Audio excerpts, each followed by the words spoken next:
Claire, Yeah. you talked about not wanting to have teachers do more, right? And at the same time, you're bringing on letters training, which is a lot.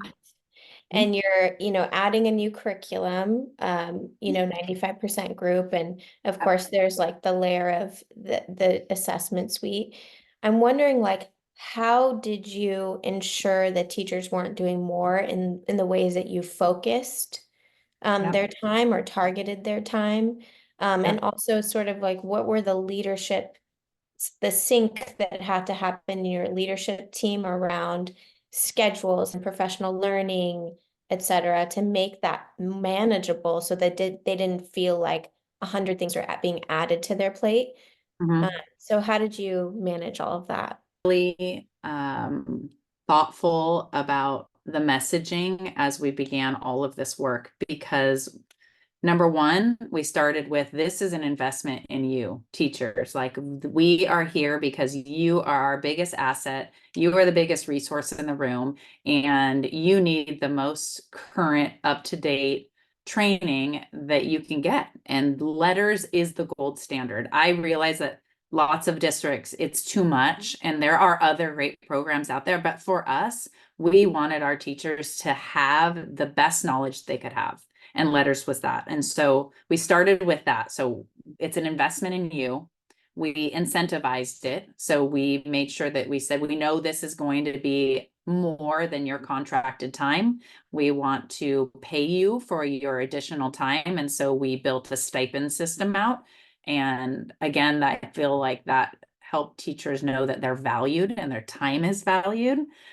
And we also kept messaging, we're repeating the narrative constantly that we are trying to take other things off of your plate. So as much as we can, we're going to reduce committee meetings. We're going to make sure we only have one staff meeting a month. We're going to make sure your grade level meeting time is free as much as possible because we are trying to give you more time to do your work.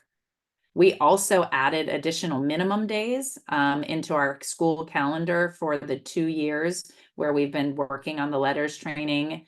And so that because you have to, it's in-person professional development or on Zoom. And so we had to make space for that as well. And we personally chose, some districts put it on a Saturday.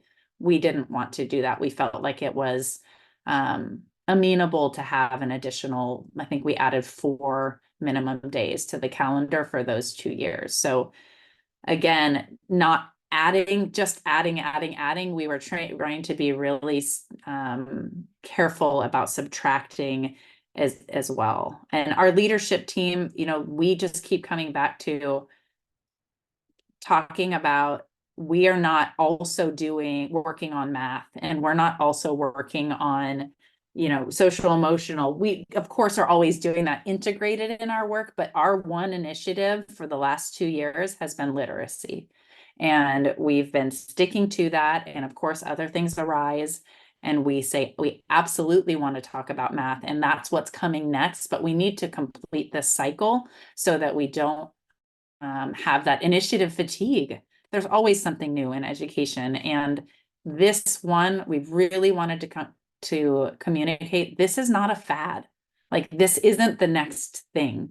This is the most important thing that we need to handle once and for all so that all students can begin to read. And that's really what we just keep messaging out. Has it been easy? It's never easy, but I feel like it has been successful. And I think if you were to come and talk to our teachers at this point, I think everyone's feeling really successful with all of the changes that have been made up till now. They won't say it's been easy or it hasn't been work, but they'll say it's been the right kind of work. Yeah. And I'm curious about how are you measuring your success and sort of where are you now, right? Like what are the measures for student achievement that you all are digging into? What are the Mhm. ways that you know that teachers are implementing practices well? Can you talk a little bit about how you're measuring that? Yes, It's- that's actually something that we are constantly, I feel like, juggling or struggling a little bit with. I'll start with how we're knowing the teachers are implementing, and then I'll talk about the data piece afterwards.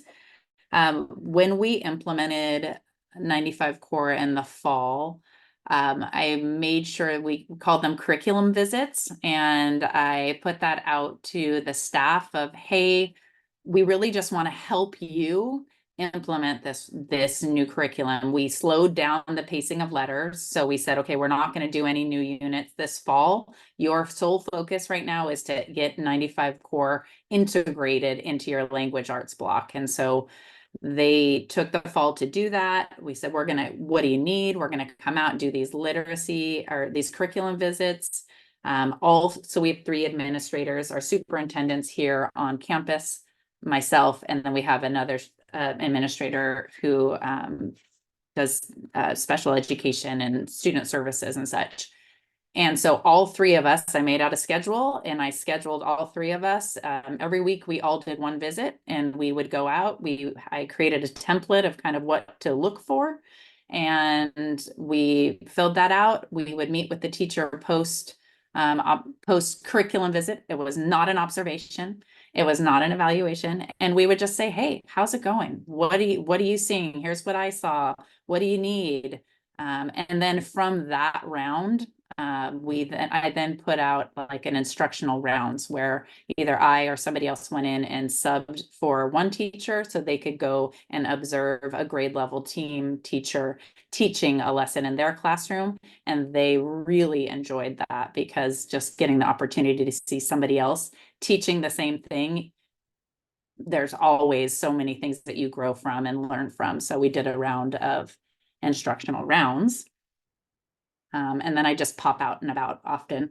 I'm always out and about just seeing what's going on in classrooms. And I know everyone's committed to a 30-minute block of when they teach 95 core. And so I know when it's happening and I can go out and just pop in and see what's happening. And that's a lot of fun. So the fidelity, the implementation has gone really well. And the fact that the teachers are seeing that it's successful.